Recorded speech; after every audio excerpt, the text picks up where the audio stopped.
In a world where viral news can capture our attention at lightning speed, few stories have managed to stay in the public consciousness quite like the dramatic papal election of May 30th, 2025.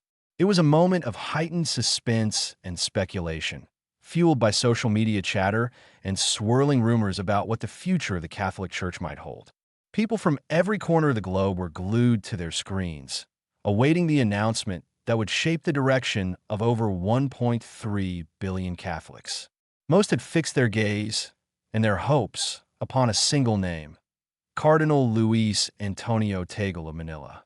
Tagged as the spiritual heir to Pope Francis, exalted by many as a compassionate champion of the poor, and widely considered a gentle, pastoral figure, Tagle had become an international face of a church longing to stand closer to the marginalized. So, when the white smoke finally billowed up from the Sistine Chapel, observers around the planet held their breath. What happened next, however, took the world by complete surprise. The dean of the College of Cardinals appeared on the Vatican balcony with visible emotion, cleared his throat, and began the traditional announcement in Latin, only to stumble over a single syllable that altered the course of church history. The words, Annuncio vobis gaudium magnum, Habemus Papam, Cardinalum Tag, caught in his throat before he corrected himself. Cardinalum Robertum Franciscum Prevost, who would take the name Leo XIV. That split second of hesitation, now famously dubbed the Tagle Pause, became an instantaneous global phenomenon, replayed on news channels, dissected on podcasts, and memed across countless social media platforms. Some labeled it a mere slip of the tongue. Others claimed it was a Freudian slip, or perhaps even a divine sign. The world, eager for clarity, latched onto the moment with a collective sense of disbelief, as though an unspoken prophecy had been introduced, only to be snatched away. In the Philippines, the atmosphere was one of sorrow and confusion. Many faithful who had crowded into cathedrals, living rooms, and open plazas to watch the announcement live on giant screens could scarcely believe their ears. Cheers began and then died away in mid-ovation when the final name was revealed. Tear-stained faces turned toward each other, and a sense of communal heartbreak followed. People mumbled he said his name, then he took it back. Why? Across Filipino social media networks, hashtags like hashtag Tagle Pause and hashtag Why Not Tagle began trending almost immediately, echoing this wave of disappointment. Some even recirculated the slip in slow motion, analyzing the dean's facial expressions in excruciating detail, searching for the smallest sign that might confirm their suspicion that Cardinal Tagle had truly been the first choice. Meanwhile, the newly elected Pope Leo XIV found himself thrust into a maelstrom of conflicting emotions. By the time he stepped onto the balcony to give his first blessing, the entire world seemed hyper-aware that he was not Tagle. He was, in fact, a man who had entered the conclave with relatively little public expectation. His service in various capacities across different Vatican departments had been dutiful and unremarkably consistent, without major controversies or high-profile stances that captured headlines. Yet there he stood, robed in white, delivering the traditional Urbi et Orbi blessing. The crowd's reaction was subdued. Cameras panned across faces of pilgrims who seemed uncertain how to respond. Some applauded politely, while others scrolled feverishly on their phones, feeding into the global debate ignited by that fleeting mention of Tagle's name. Overnight, Vatican insiders scrambled to address the controversy. Official statements from the Holy See described the hesitation as a purely human error, insisting it held no theological significance whatsoever. But to those who had championed Cardinal Tagle as the next pope, the explanation offered little solace. It was less about politics or factionalism, and more about a mounting sense that something mysterious had occurred. Was it a cosmic accident or a whisper of the Holy Spirit that had been suppressed? From the Philippines to Latin America, from the slums of Mumbai to university dorms in Europe, people discussed it in hushed tones, as though collectively trying to decipher a code. Cardinal Tagle, for his part, responded with serene humility. Standing before reporters in the immediate aftermath, he offered a gentle smile, his eyes reflecting both kindness and acceptance. "I thank everyone for their prayers," he said simply. "I have always believed God speaks in silence more than thunder. I believe that still." He made no reference to the slip of his name, gave no suggestion of bitterness or disappointment. Instead, he quietly disappeared from public view, slipping away into a small church on the outskirts of Rome, kneeling in prayer. A lone journalist followed him there, capturing an image of Tagle lighting a candle in the near-empty sanctuary. He later told a small circle of friends that he prayed for strength, not clarity, an enigmatic phrase that quickly spread online, igniting even greater curiosity about what he felt and knew in his heart at that tumultuous moment. The humility displayed by Cardinal Tagle seemed almost otherworldly in an era where public figures often scrambled to seize any platform offered them. His silence spoke more profoundly than any soundbite could. Some inside the Vatican found this disconcerting. Rumors abounded that conservative factions, already unsettled by Tagle's popularity and his alignment with the more pastoral ethos of Pope Francis, considered drafting a proposal to bar him from future conclaves to quell the swirling public adoration. For them, the Tagle phenomenon was an unsettling sign of a church that might be drifting away from traditional power structures. Yet Tagle's subdued response only served to deepen the reverence many already felt for him. He was not campaigning, he was bowing out. And that unexpected stance, so radically contrary to worldly notions of ambition, left an indelible mark on hearts across the world. But the story does not end there. For Pope Leo XIV, though overshadowed in those early days, soon found himself caught in a series of inexplicable experiences that pushed him to confront the deepest mysteries of faith and leadership. Even before his official installation, whispers started circulating among the Swiss guards that the new pontiff had been seen conversing with what appeared to be a shadow that was not his own. At first, these rumors sounded too bizarre to be taken seriously, until multiple sources quietly confirmed it. During a late-night walk in the Apostolic Palace corridors, a Swiss guard who accompanied Leo XIV witnessed a shadow kneeling at the Pope's feet, even as the Pope himself stood upright. The initial reaction was skepticism. The Vatican had seen its fair share of curious legends, from rumored apparitions to unsubstantiated tales of miraculous images. Officials tried to dismiss the reports, attributing them to tired eyes or the flicker of old lighting fixtures in the halls. But the phenomenon persisted. Pope Leo XIV, visibly disturbed yet curiously intrigued, requested a small team of trusted individuals to investigate. They checked every corner, tested the lighting, installed additional security cameras. One guard described watching the camera feed in disbelief. The shadow had no discernible source, and yet it materialized in the shape of a kneeling figure. Experts concluded it was not of this world, although they refrained from labeling it malevolent. Instead, they found themselves, quite against their will, regarding it as a kind of gentle presence that evoked, or rather than fear. From that point onward, the Pope's relationship with this mysterious shadow became profoundly personal. In several moments, including one described by an anonymous insider at the Pope's private chapel, Leo XIV would stand to pray, only to see the shadow already on its knees. The Pope reportedly confessed to a close confidant that he found himself overwhelmed by a sense of reverence emanating from this uninvited companion. In a journal entry, the authenticity of which was later corroborated by multiple sources, he wrote, "Am I supposed to kneel as well? Is his presence here to remind me of my own posture before God?" The question weighed heavily on him, shaping his early prayers and meditations as he grappled with the burden of being Pope. He was not the only one reflecting on the meaning of humility. Across the globe, Catholics and non-Catholics alike were drawn to the humility of Tagle, who had become a figure of quiet fascination. He rarely spoke publicly, politely declining interviews beyond a few gracious remarks. He spent much of his time praying in small chapels or strolling discreetly through back alleys of Rome, where he would interact with the homeless, offering them practical help and a listening ear. Meanwhile, Pope Leo XIV tried to find his voice in a role he had never expected to occupy.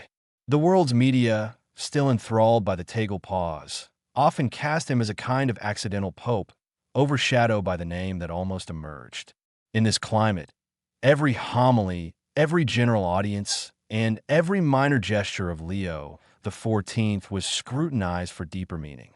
But ironically, it was the Pope's growing awareness of the kneeling shadow that fueled a transformation no one anticipated. He became convinced that his papacy was not about overshadowing Tagle or refuting speculation about the slip of the tongue. Instead, it was about reintroducing the Church to a posture of profound humility. Day by day, he felt compelled to bow more deeply before the suffering and marginalized. His official statements to Vatican departments began to reflect that ethos, urging them to refocus on charity, service, and the spiritual nourishment of communities. His language, however, was cautious at first, measured to avoid alienating traditionalists who believed the Pope should reign as a clear authority figure. But the more he encountered that shadow, appearing at unexpected moments, always kneeling, the more he felt an inner call to let go of caution. He would wake up in the middle of the night, reflecting on the Gospels, picturing Jesus kneeling to wash his disciples' feet. He wondered, does the Church remember how to kneel in that same way? Have we become too used to standing with authority rather than bowing with service? The turning point came one late evening when he ventured out of the apostolic palace in a plain black coat, determined to visit a small parish known for its volunteer work with the poor. He arrived quietly, without the pomp of official Vatican security. A few startled parishioners recognized him, but he motioned for silence, wanting to avoid any fuss. In the dim candlelight of the sanctuary, a handful of people knelt in prayer. Among them was a small group of children who were there for a catechism class. As he quietly took a seat in the back pew, he observed these children, ragged clothes but wide, innocent eyes, kneeling with an intensity that seemed beyond their years. Their whispers of prayer, sometimes stumbling over the words, projected a kind of raw sincerity. Leaning forward, the Pope felt the unmistakable presence of that shadow near him again, already on its knees. In that moment, he could almost hear a voice within his heart. It is not about you, Holy Father. It is about all of us learning to kneel before God and one another. Tears welled in his eyes. He walked forward and knelt beside the children. They turned, startled to see a stranger of advanced age joining them. One child reached out and touched the Pope's hand, smiling. Leo XIV would later say that moment taught him more about leadership than any theological treatise he had ever read. He saw in the children a wisdom that adults often lose, the uncalculated grace of simply kneeling, without self-consciousness or pretense. By the time Pope Leo XIV returned to the Vatican that night, an unshakable conviction had taken hold of him. He realized his entire approach to the papacy needed to shift from grand declarations to a posture of deep listening and silent witness. Traditional papal announcements and doctrinal clarifications might have their place, but they would no longer be the heart of his ministry. Instead, he felt called to nurture a church that knelt in prayer, in service, in contrition, in solidarity. The next few weeks witnessed a kind of quiet revolution unfolding under the Vatican dome. During major liturgical celebrations, the Pope began introducing extended periods of silent adoration, a departure from the usual style filled with formal prayers and music. He also ceased publishing lengthy statements and encyclicals for a time, opting instead for brief, reflective messages about humility, prayer, and service. This baffled many in the Vatican bureaucracy, who had come to expect meticulously prepared documents from a new pontiff. But Leo XIV stood firm. "We speak too many words," he reportedly told one official. Perhaps God wants the Church to learn how to speak with her knees. Inevitably, media outlets latched onto these changes. Pundits in Catholic circles debated whether the Pope's approach was wise or reckless. Conservative critics argued that the Church needed clarity in an age of moral confusion, not silence.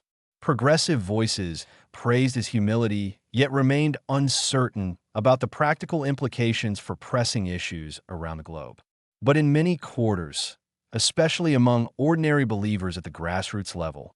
A stirring of excitement began. The new pope's message to kneel again seemed to resonate with people's longing for authenticity. They saw in him not the overshadowed figure rumored to be a second-choice pope, but a leader forging a radical, if perplexing, path. At the same time, Cardinal Tagle's star continued to shine in its own quiet way. He neither campaigned for nor resisted the affections people offered him. Now and then, when asked by journalists if he felt disappointed or wished to have been elected, he would respond with a gentle smile. The church is bigger than any single name. My prayer is that we each find our place in God's plan, which often surprises us. Paparazzi caught glimpses of him sharing a meal with refugees, washing dishes alongside nuns in a soup kitchen, or simply walking alone with a rosary in hand. His unwavering humility, combined with Pope Leo XIV's emerging emphasis on kneeling and silence, seemed to form a striking narrative. One pope who was chosen unexpectedly, another cardinal who might have been chosen had the dean not stumbled, both bearing witness to a spirit of lowliness that many found profoundly hopeful. The phenomenon reached a new level of intensity when, unexpectedly, children around the world began spontaneously kneeling in prayer, often without adult instruction or formal training. Videos surfaced of kids at playgrounds pausing mid-game, dropping to their knees. Teachers reported entire classrooms of children kneeling for a few minutes of silent reflection before lessons. Families confessed they found it curious and, in some cases, unsettling. Nonetheless, the practice spread like wildfire. #kneeling kids became a viral sensation. Commentators speculated on its meaning. Was it a form of spiritual protest, a reaction to the chaos of global events, or simply a collective fascination sparked by media coverage of Pope Leo XIV? When asked about it, the Pope offered no official endorsement, but he did remark during one Sunday Angelus that children are close to the heart of God. Their instincts often lead them to do what many of us adults have forgotten how to do. Perhaps we should pay closer attention. These words were replayed across news stations and social media clips with mesmerizing effect.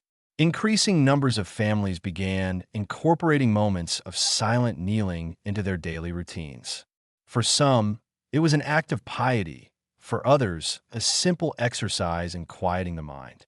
Whatever the motivation, the collective image of children kneeling in spontaneous prayer struck a chord in a world often overwhelmed by political strife, social unrest, and constant digital noise.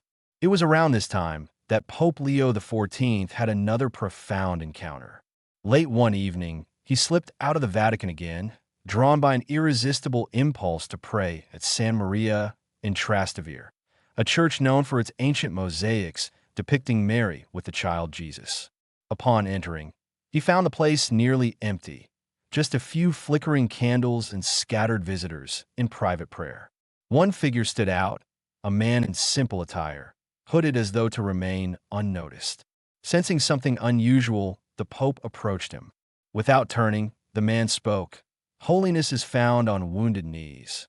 Peter was broken before he became the rock. Remember that. The Pope froze, certain that he recognized the voice or perhaps the presence of some mystical figure. But before he could respond, the man disappeared into the shadows behind the pews. What stayed with him were the words, "Peter was broken before he became the rock." Remember that. That night, Leo XIV reflected on the legend of Saint John of the Cross, that humble mystic who spoke of the dark night of the soul. He felt an inexplicable certainty that the man he had encountered was not simply an ordinary pilgrim, but someone, or something, sent to remind him that the church must kneel not just out of reverence, but out of brokenness, out of an honest recognition of human fragility. The kneeling shadow, the children's spontaneous prayers, and Cardinal Tagle's silent humility now converged in the Pope's mind as a single tapestry. He began to see clearly. The church had reached a moment in history where talking might do more harm than good. Silence, humility, and the willingness to be broken open were the path to authentic renewal. Soon after, Pope Leo XIV made a startling announcement during a gathering of cardinals in the consistory hall. He spoke plainly, with tears in his eyes. "I feel the call to enter a time of contemplative listening. I will remain pope, but not in the way the world expects. I will lead from a place of prayer and silence, letting the people speak with their hearts. We have come, I believe, to the end of speaking. Now, we must learn to listen." The reaction ranged from stunned silence to murmurs of confusion and even alarm. Some cardinals worried aloud that the pope might be abdicating, but he clarified that this was no resignation. He intended instead to remain as Bishop of Rome, but to drastically reduce his public role, effectively embarking on a ministry of disappearing, as he called it. He would still celebrate Mass and occasionally address urgent matters, but his priority would be hidden prayer and seeking to exemplify a church on its knees. The worldwide response was explosive. Newspapers ran headlines claiming Pope goes silent. Is the papacy in crisis? And Vatican power vacuum?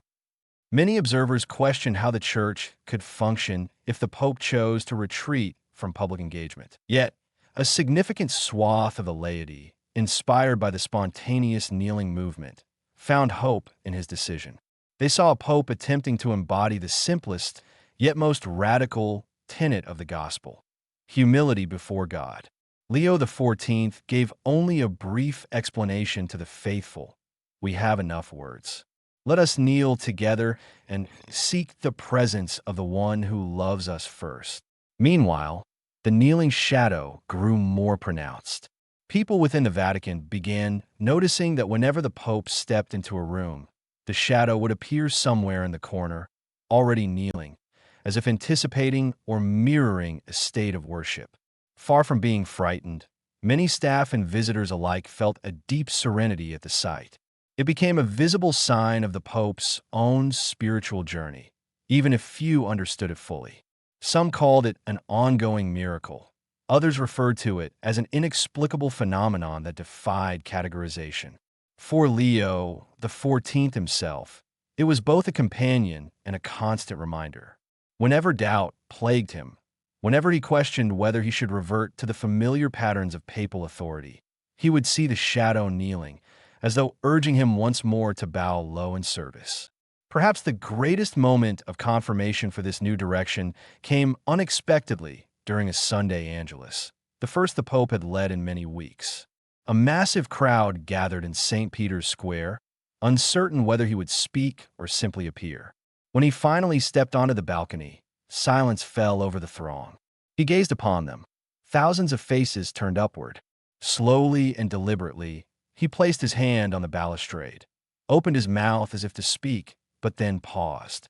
Instead of words, he sank to his knees, right there on the balcony. Instantly, a ripple spread through the crowd, and people began kneeling, first by the dozens, then by the hundreds, and finally, as far as the eye could see, tens of thousands of people lowering themselves to the cobblestones in total silence.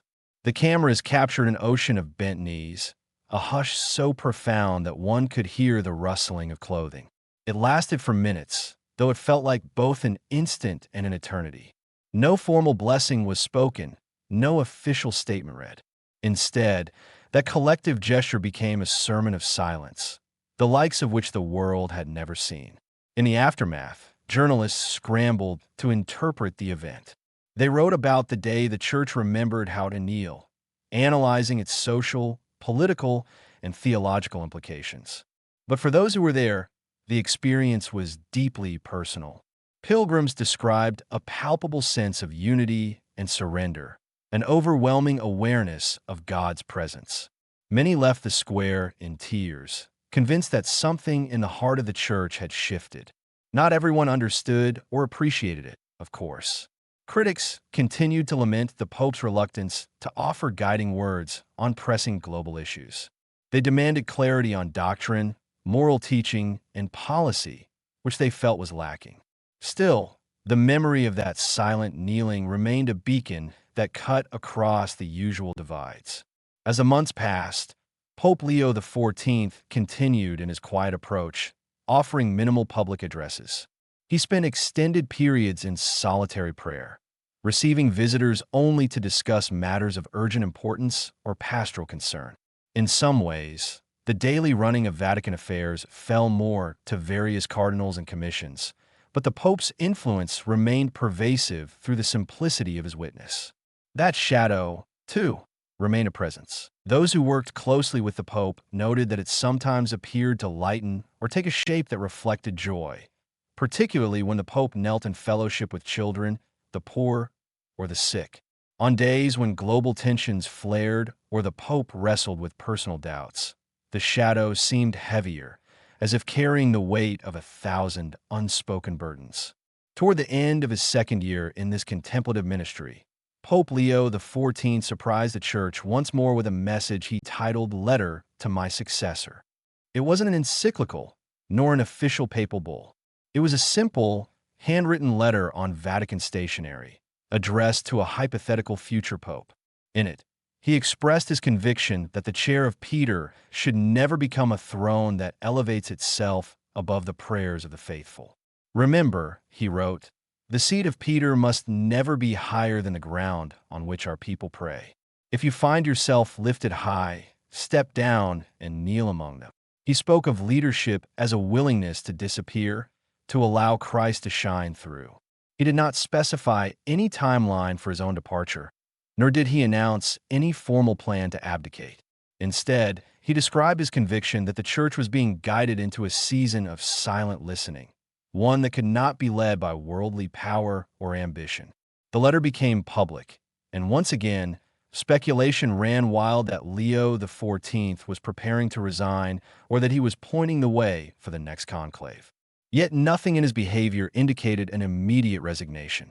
He continued his daily rhythms of prayer, occasional audiences with the faithful, and surprise visits to hospitals and soup kitchens.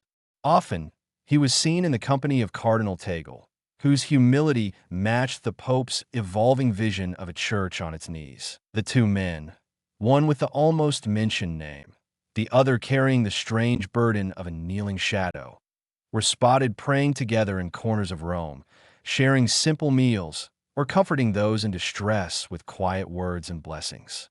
It became a poignant symbol for many Catholics that, in a sense, Tagle and Leo XIV embodied two sides of the same coin. One had almost been chosen, the other actually was chosen, yet both seemed determined to disappear into the humble love of Christ. By now, the controversy that had erupted over the Tagle Pause had mostly subsided, overshadowed by a deeper unity the Church was beginning to experience.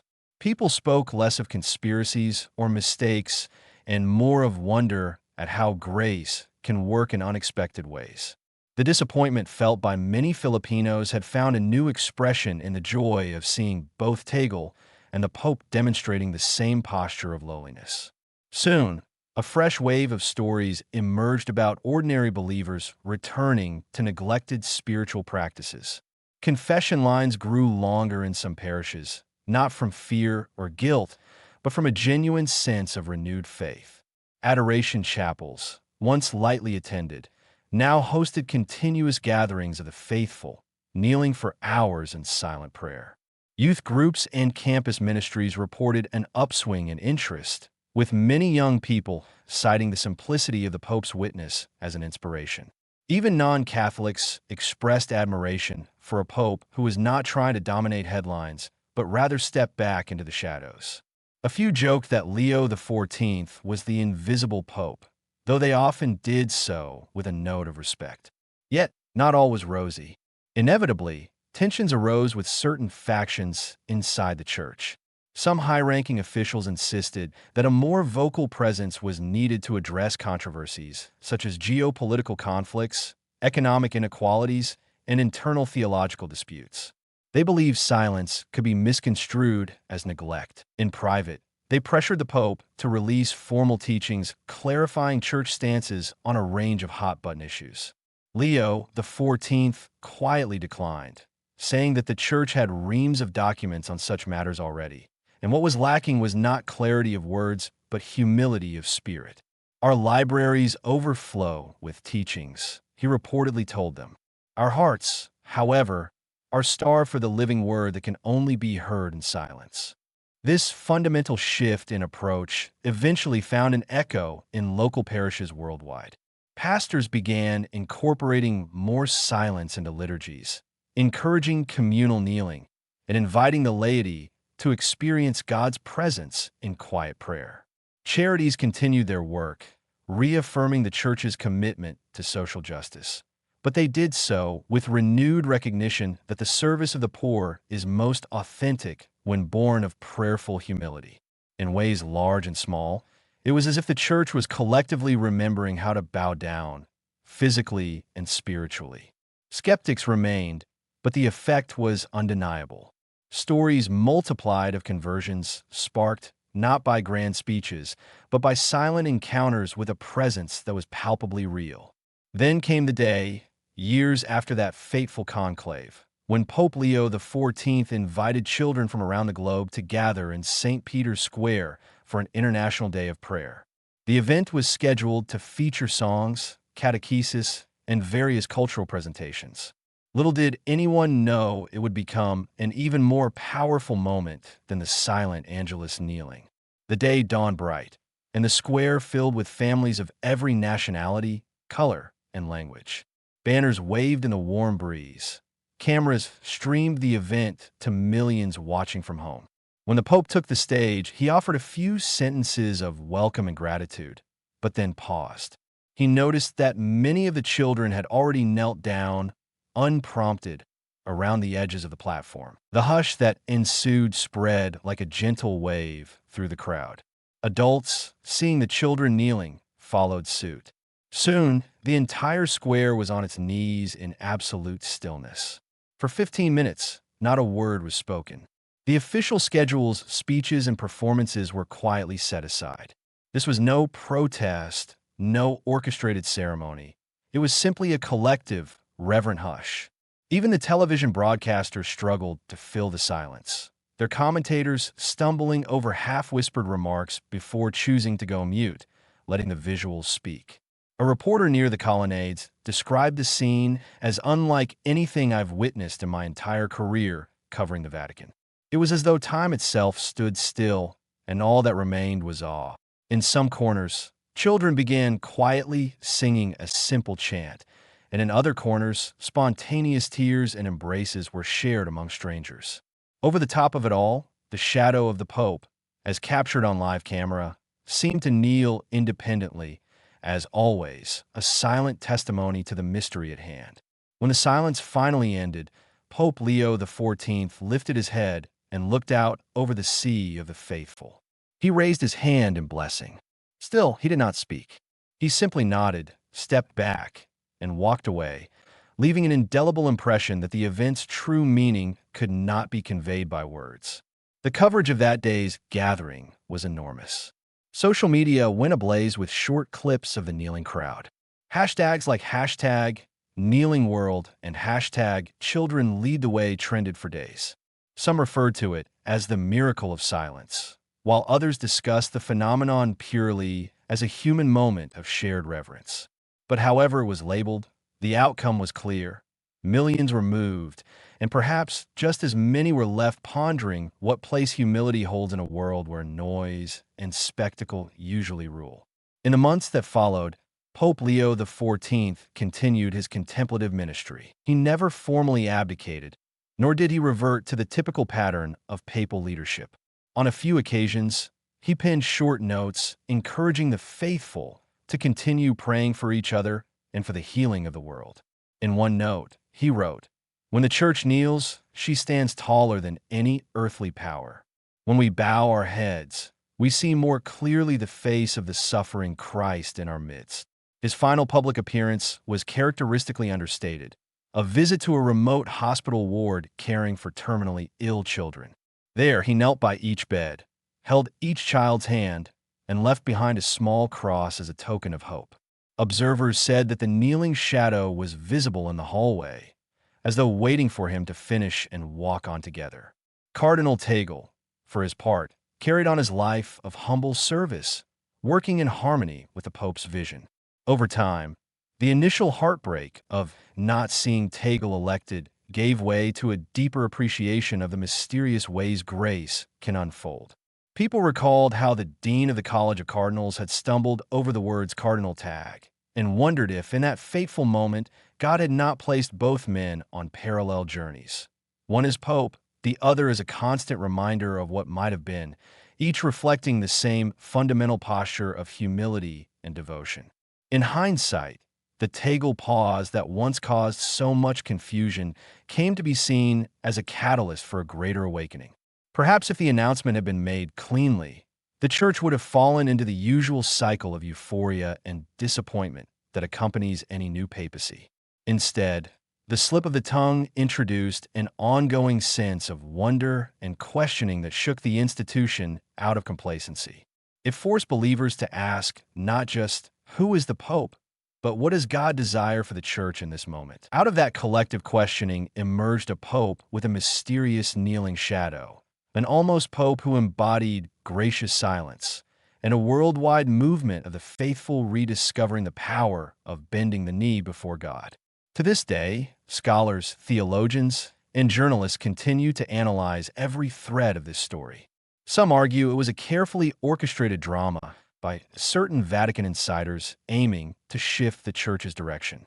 Others insist it was a genuine movement of the Holy Spirit, a divine intervention expressed through human foibles and inexplicable phenomena. Still others focus on sociological factors, pointing out that a world weary of noisy politics and never-ending digital chatter was ripe for a narrative extolling silence and humility. But beyond all the theories and debates, countless believers will testify that their hearts were touched, their faith renewed, and their understanding of church irrevocably transformed. The legacy of Pope Leo XIV endures as a testimony to how a single posture, kneeling, can speak louder than 1,000 declarations. And so, the tapestry remains woven with threads of mystery. Cardinal Tagle's quiet acceptance of being almost named, Pope Leo XIV's unlooked-for election, the persistent, kneeling shadow that defied explanation, and the spontaneous global movement of children leading adults back to the simplest of prayers. For many, it is a living parable of what can happen when leadership chooses the path of humility over power, prayer over proclamation, and presence over prominence. Years later, pilgrims to Rome still talk in hushed tones of that day when tens of thousands knelt in St. Peter's Square without a single word, forging a moment that transcended language and culture.